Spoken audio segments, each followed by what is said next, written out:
What's up, guys? Welcome back to the Glove Drop. Last night, the New York Rangers took on the Minnesota Wild, looking to gain a little bit of redemption, a little bit of dignity back after their horrendous loss to Minnesota, where they blew a 3-0 lead and ended up losing 5-4 in a shootout. Not cool. The Rangers were back on Garden Ice after their 5-3 win over Detroit, and Minnesota was coming in off of a 4-2 win over the New York Islanders. Love seeing the Islanders lose. The Rangers were still without Adam Fox and Philip Yedel and Igor Shesterkin. Fox is, of course, on LTIR. He is not going to be allowed even to come back until November 29th. Yedel is still battling with a supposed concussion. That's what I'm hearing.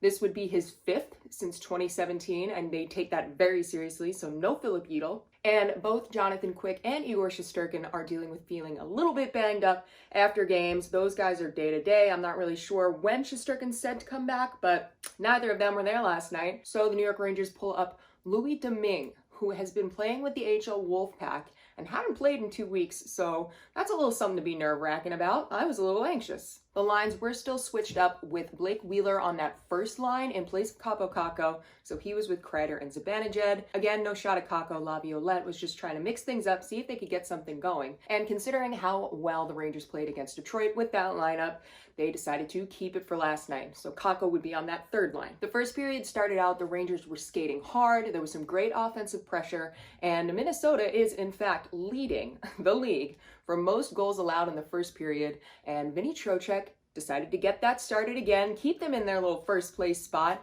Trocheck, for the second time, gets the goal scoring started. Gustafsson put forth a great aggressive play on the Minnesota Wild blue line to keep it in. He gets a pass off to Alexis Lafreniere, and Lafreniere steals it over to a wide open Vinny Trocheck, who just drills it in, and the Rangers are up 1-0. Gustafsson is continuing to have such a steady performance. He is seemingly involved in almost every single play that the Rangers are capitalizing on with a goal. So Gustafsson is a great fit for the Rangers right now. The first period was also much more physical. We're seeing a lot more physicality by the Rangers. A lot of guys are throwing their weight around, especially Will Cooley, which is awesome because, again, he is a young dude, and it's nice to see that he is not afraid and he's not going to back down. Barclay Goodrow even got into it with Duhaime. Both of them got hit with 5 minutes for fighting, but I'm going to say it right now, Goodrow won that fight.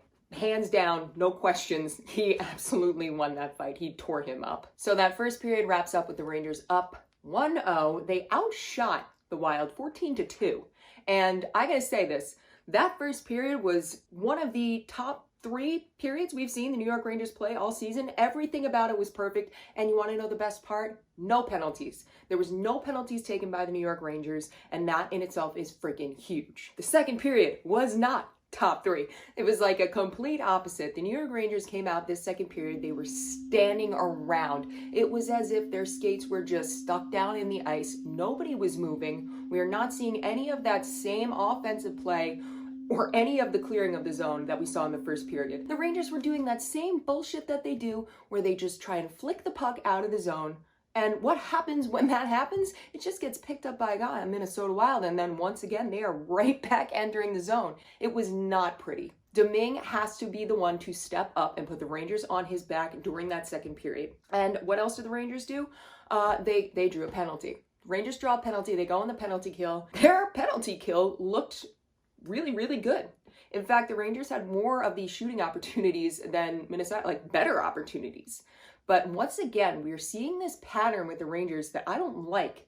And it's, they'll kill off a penalty, but then within the seconds after everything goes back to even strength, the Rangers are allowing a goal. Now, I don't know if that's just because the lines are messed up or you're trying to get players back on the ice, or if you're just so excited about the fact that you killed the penalty. Whatever the case may be, Minnesota crowds the front of the net, and Duhaime manages to tip one in. The game is now tied 1-1, and the Rangers are looking like slugs. The second period was in fact so bad and so much of a complete opposite of the first period that the Rangers were outshot 15-3. That's embarrassing.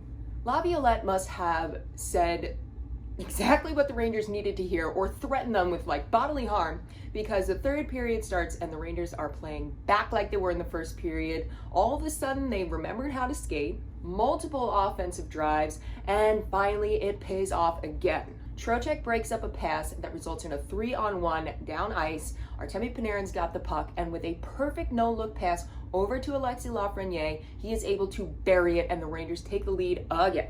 And with 7 minutes left in the third period, the Rangers go on to their first power play of the game, and we finally get to see Blake Wheeler get his first goal as a New York Ranger. Lafreniere takes a shot from way on out. It is blocked in front. Will Cooley steps up to take the shot, follow-up shot, which is then blocked by Marc-Andre Fleury, but he is not able to get a hand on it. And there we go. Blake Wheeler's right there to bury that one in. The Rangers are up 3-1. He's got his first goal as a Ranger, and Alexis Lafreniere got the assist on that one, and that makes it 3 points for Lafreniere. That's the first time in his career to have a 3-point game.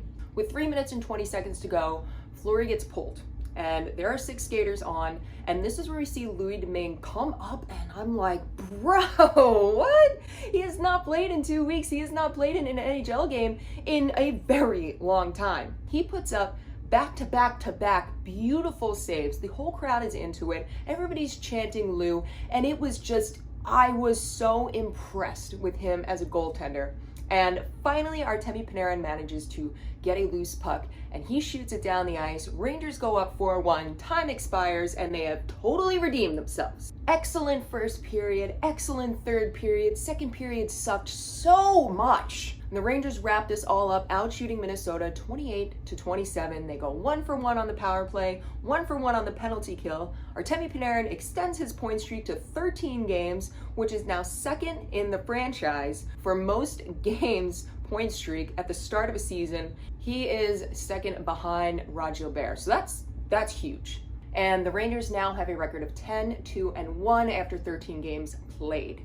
They are first in the Metropolitan Division. Yes, I know it's early, but still, I'm going to say it. The Rangers' next game is going to be on Sunday at Madison Square Garden, where they are going to take on the Columbus Blue Jackets. Now, of the 2 games that the Rangers lost, they lost 1 to Boston and 1 to Columbus, so it's another opportunity to completely redeem yourselves, which, God, you can't just lose to Columbus. Like, that's not okay. That's embarrassing. So hopefully the Rangers will be able to pull off another redemption win on Sunday. I will, of course, have a post-game video up after that. So if you are new here and you haven't hit that subscribe button, make sure you hit subscribe, and you can turn on notifications so you don't miss any of the videos. If you want more of The Glove Drop, you can also check me out on Instagram, TikTok, and Twitter at The Glove Drop. I'll put that here. And let me know what you guys think in the comments about Louis Domingue, about Alexis Lafreniere stepping up and playing hot. And also, I want to know what you guys think about Gustafsson, because I'm really liking this guy. He's fitting in really well with the Rangers. I want to know if you agree. So put all that down in the comments. We'll see you guys all on Sunday. And in the meantime, let's go Louis Domingue.